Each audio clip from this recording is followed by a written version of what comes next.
In 1976, a couple drove down a dirt road in Covington, Georgia, to see the farm they'd just bought. When they pulled up, the house was gone. Not demolished, buried. A vine had crawled up the clapboard siding, sealed the windows shut, draped over the roofline, and swallowed the driveway under a carpet of broad green leaves. The oak trees in the yard were bent and snapping under coils of vine as thick as a man's wrist.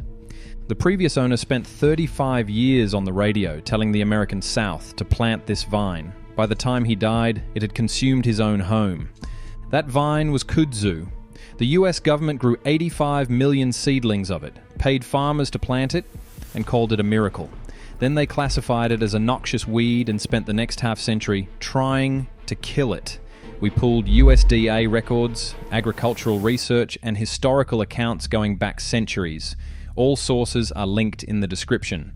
Before kudzu was smothering telephone poles in Alabama, it was hanging in neat rows inside Japanese drying sheds. Its fibers stripped, split, and woven into summer kimonos. Kudzu is a legume native to China, Japan, and Southeast Asia. For over 2,000 years, it was one of the most useful crops on the continent. Farmers dried and ground the roots into a white cooking starch. Still sold in Asian grocery stores today as kudzu. Physicians prescribed it for fevers and digestive ailments. The vine fibers were one of ancient China's 3 primary textile materials, alongside silk and rami, used for clothing for at least 6,000 years. In Japan, weavers turned them into lightweight cloth for kimonos and obi belts. Others twisted them into rope and pressed them into paper. Here's the detail that matters. Kudzu was a managed crop. People were constantly cutting it back, digging roots, stripping vines, grazing livestock on the leaves. And cold Asian winters killed the above-ground growth every year. Insects and competing plants kept pressure on it from every side. The harvesting was the control, remove the harvesting, and you remove the only brake on a biological engine built to grow without stopping. In 1876, kudzu arrived in America inside the Japanese pavilion at the Centennial Exposition in Philadelphia. Nearly 10 million visitors streamed through the fair. They saw Bell's telephone, the Remington typewriter, the arm of the Statue of Liberty. But outside, crowds pressed against a garden fence to see a climbing vine with purple flowers that smelled like grape candy. The Japanese were displaying a crop they'd cultivated for centuries. The Americans saw a gorgeous porch ornamental. Within a decade, kudzu root crowns were shipping through mail-order catalogs to doorsteps across the South. Trained on a trellis, it was perfect. Thick shade, sweet fragrance, zero problems. The trouble started the moment it went into open ground. In the 1930s, the Dust Bowl hit. Decades of cotton and tobacco monoculture had gutted the South's topsoil. Rain carved red clay gullies 10 feet deep through open fields. Congress created the Soil Conservation Service with one job: stop the land from disappearing. They pulled kudzu's file, and on paper it looked like a miracle. Kudzu hosts nitrogen-fixing bacteria in its root nodules. Microbes that pull nitrogen gas straight from the atmosphere and convert it into fertilizer the plant uses to grow. Most plants depend on whatever nitrogen is already in depleted soil. Kudzu manufactures its own from thin air, roughly 235 kilograms per hectare per year, 10 times more than native species. It's a living fertilizer factory that can colonize ground so dead nothing else will grow. Stack that on top of roots weighing over 180 kilograms, growth of a foot per day, and runners stretching 30 meters in a single season. And you can see why the agency's director, Hugh Hammond Bennett, reportedly said, "What short of a miracle can you call this plant?" Federal nurseries sprouted 85 million seedlings in rows of black soil trays. The Civilian Conservation Corps trucked them across the South. The government offered $8 per acre to any farmer who'd push kudzu crowns into their own dirt.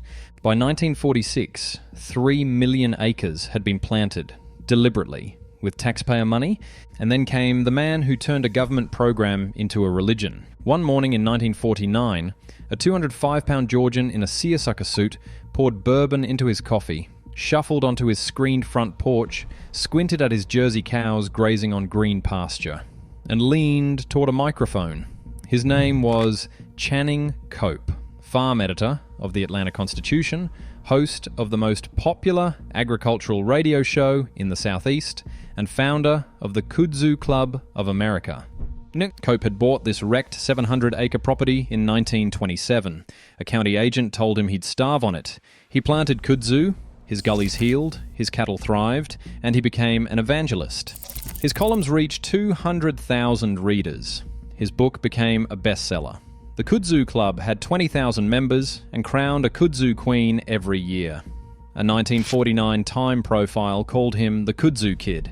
But even at the peak of the craze, letters were arriving at Yellow Farm. Farmers asking how to kill it. Cope knew it was aggressive. He just didn't care.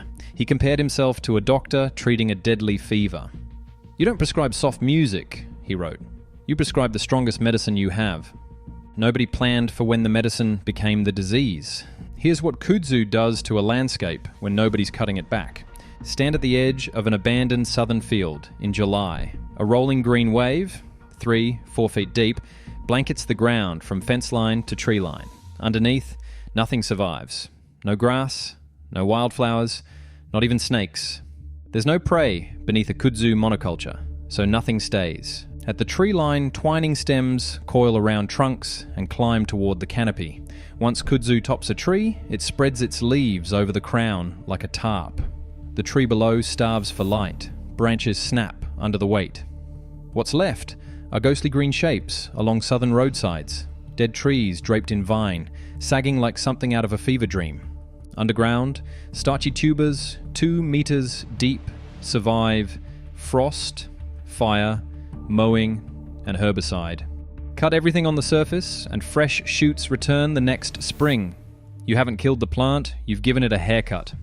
In Asia, constant harvesting and cold winters prevented all of this. In the American South, mild winters, endless rain, and millions of acres of empty farmland, kudzu had nothing standing in its way. By the 1950s, foresters reported it smothering pine timber. Highway crews found road signs, invisible beneath curtains of leaves. Power companies watched vines climb utility poles and short out transformers. A 2010 study found that kudzu invaded soils released over 100% more nitric oxide, feeding ground-level ozone. Researchers called it the closest thing to a polluting plant you can find. The USDA's retreat is written across a stack of increasingly embarrassed documents. 1953, kudzu removed from the approved cover crops list. 1970, classified as a weed. 1997, placed on the federal noxious weed list. Cope never accepted it. Even as kudzu crawled off his property and onto his neighbor's land, he refused to cut it back.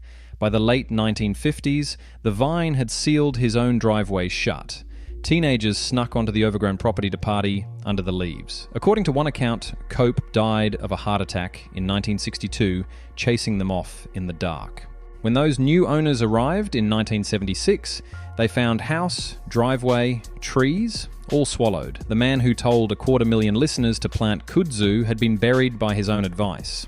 Today, kudzu covers an estimated 7 million acres, though the Forest Service's careful sampling found only 227,000 acres of actual forest land, far less than invasive privet or roses.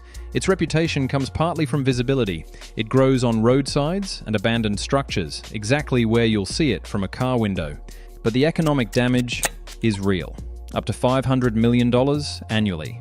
Eradication from a single site can take a decade. So here's what the full record tells us. For 2,000 years, Asia treated kudzu as a managed crop. The harvesting was the control.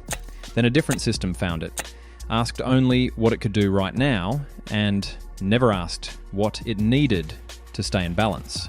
A nursery shipped it for profit.